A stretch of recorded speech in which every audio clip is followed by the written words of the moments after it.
कौन सो काज कठिन जग माही, जो नहीं हो यतात तुम पाही। जय जय श्री सीताराम, जय श्री बालाजी महाराज। प्रिय भक्तों, आप सभी को मेरा सादर नमस्कार। जय जय श्री सीताराम। प्यारे भक्तों, जीवन की बड़ी से बड़ी मुसीबत, रोग भय संकट व समस्त प्रकार के अंधकार को पल भर में दूर करने वाले प्रभु श्री हनुमान जी महाराज का एक दिव्य व सिद्ध मंत्र को बताने जा रही हूँ, जिसे सिर्फ एक बार सच्चे मन से पूरा सुनने मात्र से ही स्वयं बजरंगबली जी की अद्भुत कृपा प्राप्त होती है, जिससे भक्त के जीवन की बड़ी से बड़ी मुसीबत, दुख दर्द, रोग भय संकट व पीड़ा, अंधकार तुरंत ही समाप्त हो जाता है। कार्यों में आने वाली सभी विघ्न बाधा दूर हो जाती हैं और बड़े से बड़ा दुर्भाग्य भी सौभाग्य में बदल जाता है। प्रिय भक्तों, प्रभु श्री हनुमान जी महाराज का यह सिद्ध मंत्र वह भक्त जरूर सुने जो शत्रु से बहुत ज्यादा परेशान है, जीवन में बड़ी से बड़ी विपत्ति व संकट बढ़ता जा रहा है, कार्य बनते बनते बिगड़ जाते हैं, जो हमेशा दुखी व निराश रहते हैं। तो आपसे निवेदन है कि प्रभु श्री हनुमान जी महाराज का ध्यान करके इस चमत्कारिक मंत्र को अवश्य सुने। इस महाशक्तिशाली मंत्र के प्रभाव से प्रभु श्री हनुमान जी महाराज की कृपा से बुरे से बुरा समय अच्छे समय में बदल जाएगा और बड़ी से बड़ी इच्छा व मनोकामना शीघ्र ही पूरी हो जाएगी। प्रिय भक्तों, आप सभी जानते हैं कि किसी भी मंत्र अथवा चौपाई का प्रभाव तभी होता है जब उसे सच्चे मन से व श्रद्धा पूर्वक सुना या पढ़ा जाए। प्रिय भक्तों, जो भी भक्त किसी भी मंत्र अथवा चौपाई का नित्य जप करता है या सुनता है तो उसे प्रभु जी की कृपा से जीवन में कभी दुख नहीं होता है, उसके जीवन में हमेशा सुख ही सुख होता है। प्रिय भक्तों, अगर आप हमारे चैनल पर नए होइएगा तो चैनल को सब्सक्राइब करके कमेंट में जय श्री राम, जय बालाजी महाराज लिखकर अपनी हाजिरी अवश्य लगा दीजिएगा। प्रिय भक्तों, आइए मंत्र को सुनते हैं। यह चमत्कारी व सिद्ध मंत्र है।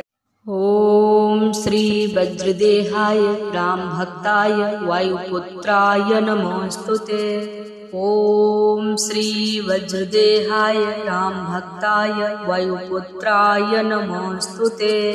ओम श्री वज्रदेहाय राम भक्ताय वायुपुत्राय नमोस्तुते। ओम श्री वज्रदेहाय राम भक्ताय वायुपुत्राय नमोस्तुते। ओम श्री वज्रदेहाय राम भक्ताय वायुपुत्राय नमोस्तुते। ओम श्री वज्रदेहाय राम भक्ताय वायुपुत्राय नमोस्तुते। ओम श्री वज्रदेहाय राम भक्ताय वायुपुत्राय नमोस्तुते। ओम श्री वज्रदेहाय राम भक्ताय वायुपुत्राय नमोस्तुते। ओम श्री वज्रदेहाय राम भक्ताय वायुपुत्राय नमोस्तुते। ओम श्री वज्रदेहाय राम भक्ताय वायुपुत्राय नमोस्तुते। ओम श्री वज्रदेहाय राम भक्ताय वायुपुत्राय नमोस्तुते। ओम श्री वज्रदेहाय राम भक्ताय वायुपुत्राय नमोस्तुते। ओम श्री वज्रदेहाय राम भक्ताय वायुपुत्राय नमोस्तुते। ओम श्री वज्रदेहाय राम भक्ताय वायुपुत्राय नमोस्तुते। ओम श्री वज्रदेहाय राम भक्ताय वायुपुत्राय नमोस्तुते। ओम श्री वज्रदेहाय राम भक्ताय वायुपुत्राय नमोस्तुते।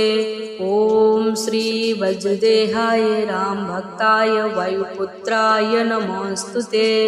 ओम श्री वज्रदेहाय राम भक्ताय वायुपुत्राय नमोस्तुते। ओम श्री वज्रदेहाय राम भक्ताय वायुपुत्राय नमोस्तुते। ॐ श्री वज्रदेहाय रामभक्ताय वायुपुत्राय नमोऽस्तुते। ॐ श्री वज्रदेहाय रामभक्ताय वायुपुत्राय नमोऽस्तुते। ॐ श्री वज्रदेहाय रामभक्ताय वायुपुत्राय नमोऽस्तुते। ॐ श्री वज्रदेहाय रामभक्ताय वायुपुत्राय नमोऽस्तुते। ॐ श्री वज्रदेहाय रामभक्ताय वायुपुत्राय नमोऽस्तुते। ॐ श्री वज्रदेहाय रामभक्ताय वायुपुत्राय नमोऽस्तुते। ॐ श्री वज्रदेहाय रामभक्ताय वायुपुत्राय नमोऽस्तुते। ॐ श्री वज्रदेहाय रामभक्ताय वायुपुत्राय नमोऽस्तुते। ॐ श्री वज्रदेहाय रामभक्ताय वायुपुत्राय नमोऽस्तुते।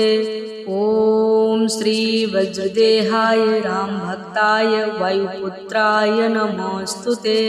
ॐ श्री वज्रदेहाय रामभक्ताय वायुपुत्राय नमोऽस्तुते। ॐ श्री वज्रदेहाय रामभक्ताय वायुपुत्राय नमोऽस्तुते। ॐ श्री वज्रदेहाय रामभक्ताय वायुपुत्राय नमोऽस्तुते। ॐ श्री वज्रदेहाय रामभक्ताय वायुपुत्राय नमोऽस्तुते। ॐ श्री वज्रदेहाय रामभक्ताय वायुपुत्राय नमोऽस्तुते। ॐ श्री वज्रदेहाय रामभक्ताय वायुपुत्राय नमोऽस्तुते। ॐ श्री वज्रदेहाय रामभक्ताय वायुपुत्राय नमोऽस्तुते। ॐ श्री वज्रदेहाय रामभक्ताय वायुपुत्राय नमोऽस्तुते। ॐ श्री वज्रदेहाय रामभक्ताय वायुपुत्राय नमोऽस्तुते। ॐ श्री वज्रदेहाय रामभक्ताय वायुपुत्राय नमोऽस्तुते। ॐ श्री वज्रदेहाय रामभक्ताय वायुपुत्राय नमोऽस्तुते। ॐ श्री वज्रदेहाय रामभक्ताय वायुपुत्राय नमोऽस्तुते। ॐ श्री वज्रदेहाय रामभक्ताय वायुपुत्राय नमोऽस्तुते। ॐ श्री वज्रदेहाय रामभक्ताय वायुपुत्राय नमोऽस्तुते। ॐ श्री वज्रदेहाय रामभक्ताय वायुपुत्राय नमोऽस्तुते। ॐ श्री वज्रदेहाय रामभक्ताय वायुपुत्राय नमोऽस्तुते। ॐ श्री वज्रदेहाय रामभक्ताय वायुपुत्राय नमोऽस्तुते। ॐ श्री वज्रदेहाय रामभक्ताय वायुपुत्राय नमोऽस्तुते। ॐ श्री वज्रदेहाय रामभक्ताय वायुपुत्राय नमोऽस्तुते। ॐ श्री वज्रदेहाय रामभक्ताय वायुपुत्राय नमोऽस्तुते। ॐ श्री वज्रदेहाय रामभक्ताय वायुपुत्राय नमोऽस्तुते। ॐ श्री वज्रदेहाय रामभक्ताय वायुपुत्राय नमोऽस्तुते। ॐ श्री वज्रदेहाय रामभक्ताय वायुपुत्राय नमोऽस्तुते। ॐ श्री वज्रदेहाय रामभक्ताय वायुपुत्राय नमोऽस्तुते। ॐ श्री वज्रदेहाय रामभक्ताय वायुपुत्राय नमोऽस्तुते। ॐ श्री वज्रदेहाय रामभक्ताय वायुपुत्राय नमोऽस्तुते। ॐ श्री वज्रदेहाय रामभक्ताय वायुपुत्राय नमोऽस्तुते। ॐ श्री वज्रदेहाय रामभक्ताय वायुपुत्राय नमोऽस्तुते। ॐ श्री वज्रदेहाय रामभक्ताय वायुपुत्राय नमोऽस्तुते। ॐ श्री वज्रदेहाय रामभक्ताय वायुपुत्राय नमोऽस्तुते। ॐ श्री वज्रदेहाय रामभक्ताय वायुपुत्राय नमोऽस्तुते। ॐ श्री वज्रदेहाय रामभक्ताय वायुपुत्राय नमोऽस्तुते। ॐ श्री वज्रदेहाय रामभक्ताय वायुपुत्राय नमोऽस्तुते। ॐ श्री वज्रदेहाय रामभक्ताय वायुपुत्राय नमोऽस्तुते। ॐ श्री वज्रदेहाय रामभक्ताय वायुपुत्राय नमोऽस्तुते। ॐ श्री वज्रदेहाय रामभक्ताय वायुपुत्राय नमोऽस्तुते। ॐ श्री वज्रदेहाय रामभक्ताय वायुपुत्राय नमोऽस्तुते। ॐ श्री वज्रदेहाय रामभक्ताय वायुपुत्राय नमोऽस्तुते।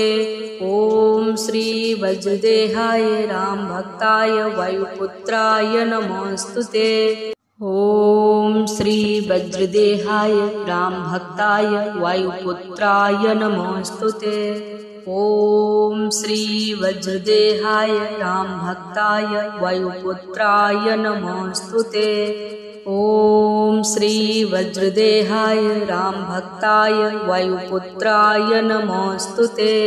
ॐ श्री वज्रदेहाय रामभक्ताय वायुपुत्राय नमोऽस्तुते।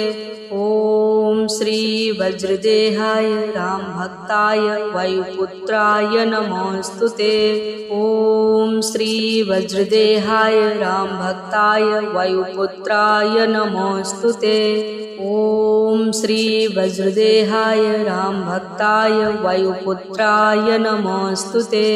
ॐ श्री वज्रदेहाय रामभक्ताय वायुपुत्राय नमोऽस्तुते। ॐ श्री वज्रदेहाय रामभक्ताय वायुपुत्राय नमोऽस्तुते। ॐ श्री वज्रदेहाय रामभक्ताय वायुपुत्राय नमोऽस्तुते। ॐ श्री वज्रदेहाय रामभक्ताय वायुपुत्राय नमोऽस्तुते। ॐ श्री वज्रदेहाय रामभक्ताय वायुपुत्राय नमोऽस्तुते। ॐ श्री वज्रदेहाय रामभक्ताय वायुपुत्राय नमोऽस्तुते। ॐ श्री वज्रदेहाय रामभक्ताय वायुपुत्राय नमोऽस्तुते। ॐ श्री वज्रदेहाय रामभक्ताय वायुपुत्राय नमोऽस्तुते। ॐ श्री वज्रदेहाय रामभक्ताय वायुपुत्राय नमोऽस्तुते। ॐ श्री वज्रदेहाय रामभक्ताय वायुपुत्राय नमोऽस्तुते। ॐ श्री वज्रदेहाय रामभक्ताय वायुपुत्राय नमोऽस्तुते। ॐ श्री वज्रदेहाय रामभक्ताय वायुपुत्राय नमोऽस्तुते। ॐ श्री वज्रदेहाय रामभक्ताय वायुपुत्राय नमोऽस्तुते। ॐ श्री वज्रदेहाय रामभक्ताय वायुपुत्राय नमोऽस्तुते। ॐ श्री वज्रदेहाय रामभक्ताय वायुपुत्राय नमोऽस्तुते। ॐ श्री वज्रदेहाय रामभक्ताय वायुपुत्राय नमोऽस्तुते। ॐ श्री वज्रदेहाय रामभक्ताय वायुपुत्राय नमोऽस्तुते। ॐ श्री वज्रदेहाय रामभक्ताय वायुपुत्राय नमोऽस्तुते। ॐ श्री वज्रदेहाय रामभक्ताय वायुपुत्राय नमोऽस्तुते। ॐ श्री वज्रदेहाय रामभक्ताय वायुपुत्राय नमोऽस्तुते। ॐ श्री वज्रदेहाय रामभक्ताय वायुपुत्राय नमोऽस्तुते। ॐ श्री वज्रदेहाय रामभक्ताय वायुपुत्राय नमोऽस्तुते। ॐ श्री वज्रदेहाय रामभक्ताय वायुपुत्राय नमोऽस्तुते। ॐ श्री वज्रदेहाय रामभक्ताय वायुपुत्राय नमोऽस्तुते। ॐ श्री वज्रदेहाय रामभक्ताय वायुपुत्राय नमोऽस्तुते। ॐ श्री वज्रदेहाय रामभक्ताय वायुपुत्राय नमोऽस्तुते। ॐ श्री वज्रदेहाय रामभक्ताय वायुपुत्राय नमोऽस्तुते। ॐ श्री वज्रदेहाय रामभक्ताय वायुपुत्राय नमोऽस्तुते। ॐ श्री वज्रदेहाय रामभक्ताय वायुपुत्राय नमोऽस्तुते। ॐ श्री वज्रदेहाय रामभक्ताय वायुपुत्राय नमोऽस्तुते। ॐ श्री वज्रदेहाय रामभक्ताय वायुपुत्राय नमोऽस्तुते। ॐ श्री वज्रदेहाय रामभक्ताय वायुपुत्राय नमोऽस्तुते। ॐ श्री वज्रदेहाय रामभक्ताय वायुपुत्राय नमोऽस्तुते। ॐ श्री वज्रदेहाय रामभक्ताय वायुपुत्राय नमोऽस्तुते। ॐ श्री वज्रदेहाय रामभक्ताय वायुपुत्राय नमोऽस्तुते। ॐ श्री वज्रदेहाय रामभक्ताय वायुपुत्राय नमोऽस्तुते। ॐ श्री वज्रदेहाय रामभक्ताय वायुपुत्राय नमोऽस्तुते। ॐ श्री वज्रदेहाय रामभक्ताय वायुपुत्राय नमोऽस्तुते। ॐ श्री वज्रदेहाय रामभक्ताय वायुपुत्राय नमोऽस्तुते। ॐ श्री वज्रदेहाय रामभक्ताय वायुपुत्राय नमोऽस्तुते। ॐ श्री वज्रदेहाय रामभक्ताय वायुपुत्राय नमोऽस्तुते। ॐ श्री वज्रदेहाय रामभक्ताय वायुपुत्राय नमोऽस्तुते। ॐ श्री वज्रदेहाय रामभक्ताय वायुपुत्राय नमोऽस्तुते। ॐ श्री वज्रदेहाय रामभक्ताय वायुपुत्राय नमोऽस्तुते। ॐ श्री वज्रदेहाय रामभक्ताय वायुपुत्राय नमोऽस्तुते। ॐ श्री वज्रदेहाय रामभक्ताय वायुपुत्राय नमोऽस्तुते। ॐ श्री वज्रदेहाय रामभक्ताय वायुपुत्राय नमोऽस्तुते। ॐ श्री वज्रदेहाय रामभक्ताय वायुपुत्राय नमोऽस्तुते। ॐ श्री वज्रदेहाय रामभक्ताय वायुपुत्राय नमोऽस्तुते। ॐ श्री वज्रदेहाय रामभक्ताय वायुपुत्राय नमोऽस्तुते। ॐ श्री वज्रदेहाय रामभक्ताय वायुपुत्राय नमोऽस्तुते। ॐ श्री वज्रदेहाय रामभक्ताय वायुपुत्राय नमोऽस्तुते। ॐ श्री वज्रदेहाय रामभक्ताय वायुपुत्राय नमोऽस्तुते। ॐ श्री वज्रदेहाय रामभक्ताय वायुपुत्राय नमोऽस्तुते। ॐ श्री वज्रदेहाय रामभक्ताय वायुपुत्राय नमोऽस्तुते। ॐ श्री वज्रदेहाय रामभक्ताय वायुपुत्राय नमोऽस्तुते। ॐ श्री वज्रदेहाय रामभक्ताय वायुपुत्राय नमोऽस्तुते। ॐ श्री वज्रदेहाय रामभक्ताय वायुपुत्राय नमोऽस्तुते। ॐ श्री वज्रदेहाय रामभक्ताय वायुपुत्राय नमोऽस्तुते। ॐ श्री वज्रदेहाय रामभक्ताय वायुपुत्राय नमोऽस्तुते। ॐ श्री वज्रदेहाय रामभक्ताय वायुपुत्राय नमोऽस्तुते। ॐ श्री वज्रदेहाय रामभक्ताय वायुपुत्राय नमोऽस्तुते। ॐ श्री वज्रदेहाय रामभक्ताय वायुपुत्राय नमोऽस्तुते। ॐ श्री वज्रदेहाय रामभक्ताय वायुपुत्राय नमोस्तुते। ॐ श्री वज्रदेहाय रामभक्ताय वायुपुत्राय नमोस्तुते। ॐ श्री वज्रदेहाय रामभक्ताय वायुपुत्राय नमोस्तुते। ॐ श्री वज्रदेहाय रामभक्ताय वायुपुत्राय नमोस्तुते। ॐ श्री वज्रदेहाय रामभक्ताय वायुपुत्राय नमोस्तुते। ॐ श्री वज्रदेहाय रामभक्ताय वायुपुत्राय नमोस्तुते। ॐ श्री वज्रदेहाय रामभक्ताय वायुपुत्राय नमोस्तुते। ॐ श्री वज्रदेहाय रामभक्ताय वायुपुत्राय नमोस्तुते। ॐ श्री वज्रदेहाय रामभक्ताय वायुपुत्राय नमोस्तुते। ॐ श्री वज्रदेहाय रामभक्ताय वायुपुत्राय नमोस्तुते।